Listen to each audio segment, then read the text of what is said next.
মরণের ছবি আঁকে। কদমটা হবে কোনখানে, কে পড়াবে জানাজা আমারই পেলে। মায়ে কথাই বলে, বাড়ির মসজিদটাকে আবাদ হবে না আর। বেশি মানুষ আর করিস না, তবে খোদে যাওয়ার মায়ের খবর দিস। তাই বাপে যখন বাড়িতে আইতো না, কত রাত যে সে আমার পাহারা দিছে।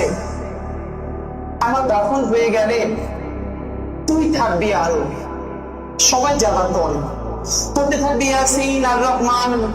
হাত তুলে আল্লাহরে কবি, মায়ের প্রশ্ন সহজ করো হে খোদা দয়াবান। মায়েরা চিরদিন আলিফের মতো থাকে না, মায়েদের দেহ বার্ধক্য আসে একদিন। কোমরটা নুয়ে পড়ে রূপুর মতন, সুরমায় ছেয়ে যায় চোখের উঠন। মায়েরা অমর নয় কে আমি জানি, মায়ের প্রেসক্রিপশনটা আমার বড় আপন।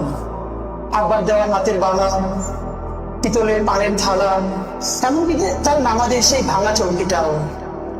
হঠাৎ ভাবি, মায়না হয়ে আমার সাথেই বলল, নিদান কালেও চুমু খাইয়া আমাকে গলায় বলল, আমি চাইছি না মায়ে 100 বছর বাঁচুক, শুধু চাই নুয়ে নুয়ে হলেও মায় তার মাটির চুলায় আর কটা দিন রাঁধুক।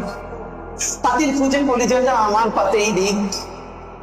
সংসারে মাত্র একটা অদৃশ্য ঐশী সুতো, মাকড়সার মতো সেই সুতোটা আর কটা দিন বাঁধুক। ধন্যবাদ।